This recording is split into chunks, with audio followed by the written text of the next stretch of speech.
सीतापुर में सुहेलदेव पार्टी के महासचिव अरविंद राजभर का जोरदार स्वागत। सीतापुर के सिधौली क्षेत्र में सुहेलदेव भारतीय समाज पार्टी के महासचिव अरविंद राजभर का पार्टी कार्यकर्ताओं द्वारा जोरदार स्वागत किया गया।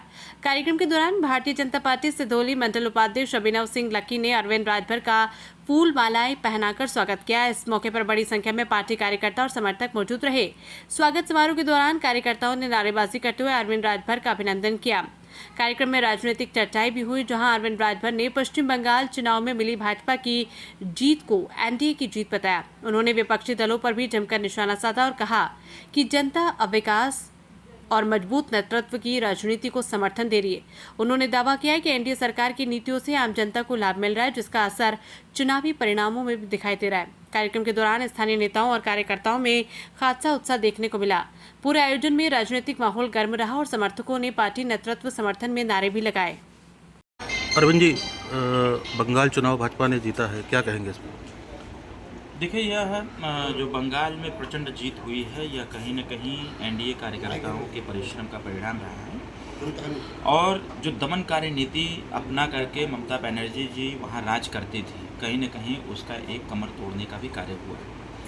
यह प्रचंड बहुमत एनडीए के पक्ष में जो आया है, इससे पूरे देश की राजनीति गर्म हो गई है और उसका प्रभाव सबसे ज़्यादा उत्तर प्रदेश में पड़ा है। जिस प्रकार से लोकसभा चुनाव जब 2024 के चल रहे थे, तो जितने भी विपक्षी दल थे जो बार बार संविधान की दुहाई दिया करते थे कि संविधान खतरे में है, आरक्षण खतरे में है, असली चीज़ तो निकल के तब आई है कि असल में संविधान को खतरे में कौन डालने वाले लोग हैं, वो बंगाल चुनाव के बाद ही देखने को मिल गया। कि एक तरफ जहां प्रचंड बहुमत से एनडीए सरकार बनाने की स्थिति में खड़ी थी, वहीं दूसरी तरफ ममता बनर्जी जी संविधान को ही चुनौती दे करके यह कहते हुए पाई गई थी कि हम अपने मुख्यमंत्री पद से इस्तीफा नहीं देंगे। यह जो दोहरा चरित्र है, यह जनता जान गई है। और 2024 के चुनाव में जनता की आंख में धूल झोंकने का काम विपक्ष के लोगों ने किया था, उसका खुलासा हो गया है। आने वाले समय में उत्तर प्रदेश में इसका बड़ा असर देखने को मिलेगा। पंचायत चुनाव होंगे कि नहीं होंगे, देरी क्यों हो रही है, कुछ इसका बताइए। देखिए, पंचायत चुनाव को लेकर के निरंतर सस्पेंस बना हुआ है और हम लोग भी सस्पेंस में ही जी रहे हैं, क्योंकि पंचायत चुनाव तो माननीय मंत्री जी का निर्देश था कि उसको मई करंट चल रहा है, मई में स्टार्ट करा देने के लिए और जून तक समाप्त करने के लिए। लेकिन बीच में ही पंचायत चुनाव एसआईआर प्रक्रिया को लेकर के जो थोड़ा सा डिले हुआ, उसमें किसी ने इलाहाबाद हाई कोर्ट में पीआईएल दाखिल किया और पीआईएल पर बहस भी हो रही है, लेकिन फाइनल जजमेंट नहीं आ पा रहा है। अभी 3 बार से डेट ही पोस्टपोन हो रहा है, तो उसके वजह से पंचायत चुनाव पर अभी कुछ भी कहना बहुत जल्दबाजी होगी। लेकिन हमारी सरकार और माननीय नेताजी प्रयास में हैं कि जैसे ही हाई कोर्ट का फैसला आएगा, फैसला आने के दूसरे दिन ही चुनाव की घोषणा भी हो जाएगी। बंगाल चुनाव पर जो है विपक्ष अखिलेश यादव हावी है, क्या कहेंगे इस पर? अखिलेश यादव इसलिए हावी हैं क्योंकि माननीय अखिलेश यादव जी 2022 के विधानसभा दीदी से मिल के आए हैं। मैं वही बता, 22 के चुनाव में भी दीदी को लाए थे यहाँ पर जी, और बेवजह हम लोग भी साथे में थे, लेकिन हम लोग एक प्रकार से बहुत दुखी थे उनके कार्य से, उनके स्ट्रेटजी से और उनके कार्य करने के तौर तरीके से। दीदी को बनारस लाए थे, बनारस लाने के बाद कहीं कुछ हो नहीं पाया। जब दीदी को इनकी आवश्यकता थी, तब तो अखिलेश यादव जी गए नहीं।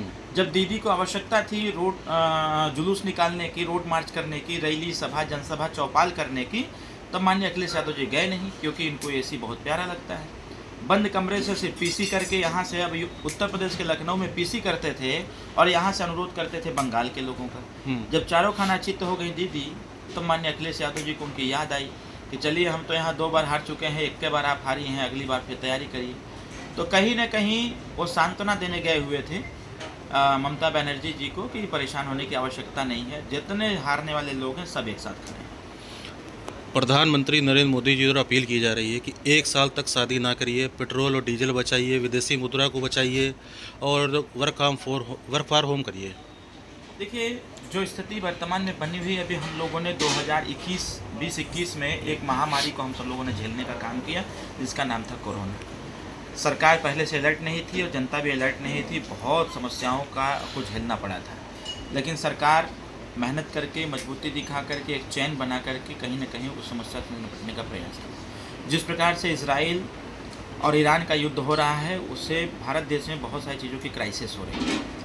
तो कहीं वो सारी चीज़ें समाप्त न हो जाए और ऐसी स्थिति उत्पन्न हो जाए कि जहाँ अभी सब कुछ मिल भी रहा है, आगे चल करके किसी प्रकार की स्थिति ऐसी उत्पन्न हो जाए कुछ भी मिले ना। सरकार अपील कर रही है, अनुरोध कर रही है कि उपयोगिता थोड़ा कम हो, और जो वर्क फ्रॉम होम की बात चल रही है, थोड़ा सा जैसे हम लोग भी हैं, हम लोग भी प्रयास यही करते हैं कि हम लोग के कार्यक्रम कम लगें, ताकि सबसे ज़्यादा डीजल हम लोग खर्चा करें। हाँ, नेता करते हैं। कार्यक्रम थोड़ा कम हम लोग करें ताकि इसके क्राइसिस और लोगों को न झेलना पड़े। तो सरकार का अपील जनता के हित में है, लेकिन विपक्ष इसको बेवजह तुल देने का काम कर रहा है क्योंकि उनके पास कोई काम नहीं। नेताजी, देखा जाए 1 साल तक शादी ना करे, सोना ना खरीदे, ऐसे तो जो सोना व्यापारी वो मर जाएगा, क्या करेगा? ऐसा नहीं है। देखिए, अब 1 साल तक शादी ना करें, ये थोड़ा सा हमको लगता है कि स्टेटमेंट ठीक नहीं है। शादी क्यों नहीं करेगा? नहीं, शादी करें, सोना ना खरीदें। नहीं, उतना ना खरीदे उतना ना खरीदे कि जितना में, क्योंकि दिक्कत उत्पन्न कल हो। बात हुई एक लोगों से, कहीं ना कहीं ऐसा तो हमारा धंधा जो है बंद हो जाएगा। ये धंधा किसी का बंद नहीं होगा। जो उनके स्टॉक में सोना होगा उसमें तो जंग लग नहीं जाएगा भाई। सोना अगर महंगा होगा तो जिस रेट में खरीदे होंगे उससे ज़्यादा पैसा प्राप्त होगा उनको। तो ऐसा नहीं है कि सोने में जंग लग जाएगा। अब धीरे धीरे उसको अपना बेचने का काम करें। रिक्वायरमेंट देखिए, जितनी रिक्वायरमेंट है उतना अभी हमारे पास उपलब्धता नहीं है, जितना है उतने में काम चलाना है। तो सरकार जो अपील कर रही है वो गलत नहीं कर रही है, और जनता हमारी वर्तमान में बहुत जागरूक हो चुकी है, वो बात को समझ रही है, और वो माननीय प्रधानमंत्री जी के अनुरोध को स्वीकार भी कर रही है। लेकिन सबसे ज़्यादा पीड़ा किसी को हो रहा है तो विपक्ष को हो रहा है, और विपक्ष ही इस प्रकार के स्टेटमेंट दे करके कहीं ना कहीं व्यापारियों को उकसाने का प्रयास कर रही है। 2027 विधानसभा चुनाव आने वाला, 1 साल से कम समय रहे, क्या तैयारियां हैं? देखिए सुहेल देव, भारतीय समाज पार्टी की तैयारी लगातार चल रही है। हम लोग लगभग 4 महीना पहले से ही सामाजिक समरसता का कार्यक्रम चला रहे हैं। जिस प्रकार से जातिवाद का घोल माननीय विपक्ष के नेताओं के द्वारा घोला जा रहा है, वह कहीं ना कहीं दुर्भाग्यपूर्ण है।